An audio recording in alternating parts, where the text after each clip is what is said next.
చూస్ country delight, live better. ఇప్పుడే country delight app ని download చేసుకోండి.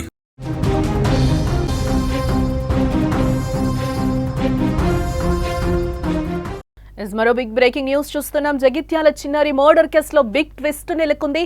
పాపను చంపింది సొంత పిన్ని మమతగా నిర్ధారించారు పోలీసులు. గొంతు కోసి పొడిచి చంపినట్లుగా కూడా ఆమె పిన్ని మమత ఒప్పుకుంది. కుటుంబ కలహాల నేపథ్యంలోనే ఈ దారుణం చేసినట్టుగా తెలుస్తోంది. ప్రస్తుతం పోలీసుల అదుపులో నిందితురాలు మమత ఉన్నట్లుగా తెలుస్తోంది. చిన్నారి చనిపోయినప్పుడు మమత పక్కనే ఉన్నట్లుగా కూడా తెలుస్తోంది.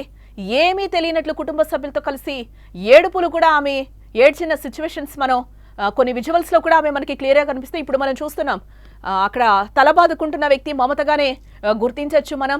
ఆమె ఏం తెలియనట్టు తల్లితో కూర్చొని కూడా ఏడుస్తున్న పరిస్థితులు అక్కడ కనిపిస్తున్నాయి. కానీ ఎట్టకేలకు ఇప్పటికే 40 మందిని పోలీసులు విచారించారు. విచారణ అనంతరం కూడా హితిక్ష పిన్ని ఎవరైతే ఉన్నారో ఆమె హంతకురాలుగా అయితే గుర్తించడం జరిగింది. మమతనే సొంత పిన్నే హత్య చేసినట్లుగా అయితే పోలీసులు నిర్ధారించారు, గుర్తించారు. జగిత్యాల జిల్లా కోరుట్ల పట్టణం ఆదర్శ నగర్ చిన్నారి హత్య కేసులో బిగ్ ట్విస్ట్ నెలకొన్నట్లుగా తెలుస్తోంది. మొదట పాపను గుర్తు తెలియని వ్యక్తులు హత్య చేస్తుంటారని అందరూ భావించారు. ఆ తర్వాత నిజం తెలిసాక అందరూ కూడా ఒక్కసారిగా షాక్ అయ్యారు. చిన్నారి హితిక్షను దారుణంగా చంపింది సొంత పిన్ని మమతగా పోలీసులు అయితే నిర్ధారించారు. ఇక్కడ విజువల్లో మనం చూడొచ్చు. ఆ పిన్ని కూడా మనకు అక్కడ కనిపిస్తుంది. మమత కూడా రిలాక్స్ గా అక్కడ పడుకొని హాస్పిటల్లో కనిపిస్తున్న పరిస్థితులు అయితే అక్కడ కనిపిస్తున్నాయి. ఇక్కడ కూడా తల్లి గుండెలు బాదుకుంటుంటే బిడ్డ చనిపోయిందని చెప్పి ఆ విజువల్లో కూడా ఆమెను మనకి క్లియర్ గా కనిపిస్తుంది. అక్కడ కూడా ఆమె ఏడుస్తున్న పిక్చర్ అయితే విజువల్ అయితే మనం అక్కడ చూడొచ్చు. తల బాదుకుని ఏడుస్తుంది ఏం తెలియనట్టు. అప్పటికే ఆమెను విచారించే ముందు 40 మందిని విచారించారు పోలీసులు. ఆ తర్వాత ఎట్టకేలకు మమతే హంతకురాలుగా పోలీసులు నిర్ధారణకు వచ్చిన పరిస్థితులు అయితే కనిపిస్తున్నాయి. ఎట్టకేలకు డాగ్ స్క్వాడ్ అయితే ఆమెను పట్టించినట్లుగా తెలుస్తోంది. అమ్మ తర్వాత అమ్మగా చూసుకోవాల్సిన పిన్ని విచక్షణ మరిచి ప్రవర్తించింది. చిన్నారిని అతి కిరాతకంగా చంపేసింది. గొంతు కోసి పొడిచి దారుణంగా చంపేసింది. మళ్లీ ఏమెరగనట్లు చిన్నారి మృతదేహం వద్ద ఏడ్చింది. చివరకు పోలీసులు రంగప్రవేశం చేయడంతో డాగ్ స్క్వాడ్ కనిపెట్టేసింది. దీంతో అక్కడ ఉన్న వారంతా ఒక్కసారిగా షాక్ కి గురయ్యారు. అప్పటి వరకు తమతో కూర్చొని హితిక్ష లేమ్మా అంటూ అమాయకంగా ఏడ్చిన పిన్నే హంతకురాలు అని తెలిసి అందరూ కూడా ఒక్కసారిగా షాక్ అయిన సిచ్యువేషన్ కనిపిస్తుంది. హితిక్ష పక్కనున్నటువంటి నైబర్ ఈషుకు సంబంధించి ఆయన ఏం మాట్లాడుతున్నారో ఒకసారి ఆయన మాటలు వినే ప్రయత్నం చేద్దాం మనం. నిన్న సాయంత్రం 6 గంటల ఇంటికి వచ్చేవాక అమ్మాయి ఆడుకుంటుంది. ఫ్రెష్ అయిపోయి అమ్మాయి తోడుకొచ్చి ఆడుకొని షాప్కి పోయేవాకనే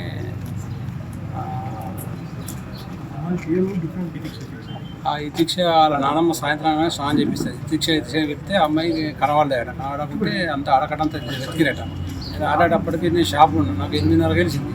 వచ్చేవారకని అంతా మొత్తం ఆడకట్టంతా సరౌండ్ చేసినాం. ఎక్కడ కనిపించలేదు. వెంటనే పోలీసు ఆశ్రయించి పోలీస్ కంప్లైంట్ చేయగానే పోలీస్ జీప్ వచ్చింది. వచ్చి అంతా వెతుకోవారకని ఎదురుగా ఇంట్లో బాత్రూంలో అమ్మాయిని ఎవరో మర్డర్ చేసి అంటే మెడ పోసేసి ఆ బాత్రూంలో పెట్టారు. ఎవరు చేసిండ్రు అనేది ఇంతవరకు. మీరు ఎక్కడ ఉంటారు? పక్క పొంటి. మీరు ఎన్ని గంటలకు వచ్చారు? నేను సాయంత్రం 6 గంటలకు వచ్చాను. 6 గంటలకు వచ్చాను. సాయంత్రం నాతో ఆడుకునేకి వచ్చాను. అమ్మాయిని ఎన్ని గంటల దాకా లింకిరు? అమ్మాయిని ఇక రాత్రి 9 గంటల దాకా లింకిరు. ఎన్ని గంటలు దొరికింది? పోలీసు వాళ్ళు వచ్చిన తర్వాత ఇంట్లో బాత్రూంలో చెకప్ చేసిన బాత్రూంలో.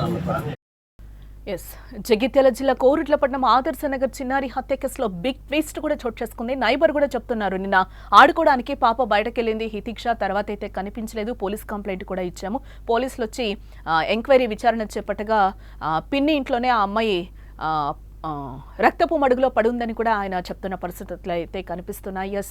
మొదట పాపను గుర్తు తెలియని వ్యక్తులు హత్య చేస్తుంటారని కూడా అందరూ ఒకసారిగా భావించారు. ఆ తర్వాత తెలిసిన నిజం చూస్తే చిన్నారి హితిక్షను దారుణంగా చంపింది సొంత పిన్ని మమతగా అయితే పోలీసులు గుర్తించడం జరిగింది. ఏం తెలియనట్టు కూడా తల్లి గుండెలు బాదుకొని ఏడుస్తుంటే బిడ్డ చనిపోయిందని చెప్పి ఏం తెలియనట్టు పిన్ని కూడా పక్కన కూర్చొని అంతే దీనంగా ఏడ్చిన విజువల్స్ అయితే మనకు కనిపిస్తున్నాయి. ఎట్టకేలకైతే డాగ్ స్క్వాడ్ అయితే పట్టించిన పరిస్థితులు కనిపిస్తున్నాయి. పిన్ని సొంత పిన్ని తల్లి తర్వాత తల్లిగా చూసుకోవాల్సిన పిన్ని అంత దారుణానికి ఒడిగట్టింది. కుటుంబ కలహాల నేపథ్యంలోనే చిన్నారిని చంపేశామని కూడా ఆమె చాలా హుందాగా ఆన్సర్ చెప్తున్న పరిస్థితులు అయితే కనిపిస్తున్నాయి. ఎట్టకేలకు పోలీసులు పట్టుకున్నారు. అప్పటి వరకు కూడా 40 మందిని పోలీసులు విచారించారు. ఎట్టకేలకు నిందితురాలు బయటపడింది. నిజం ఒప్పుకున్నట్లుగా కూడా పోలీసులు చెప్తున్నారు. చిన్నారి హత్యకు ఒక కత్తి అలాగే కట్టెరు వాడినట్లుగా కూడా పోలీసులు గుర్తించడం జరిగింది. వాతావరణం ఉంది. కనీసం మాట్లాడే పరిస్థితులు కూడా ఉంది.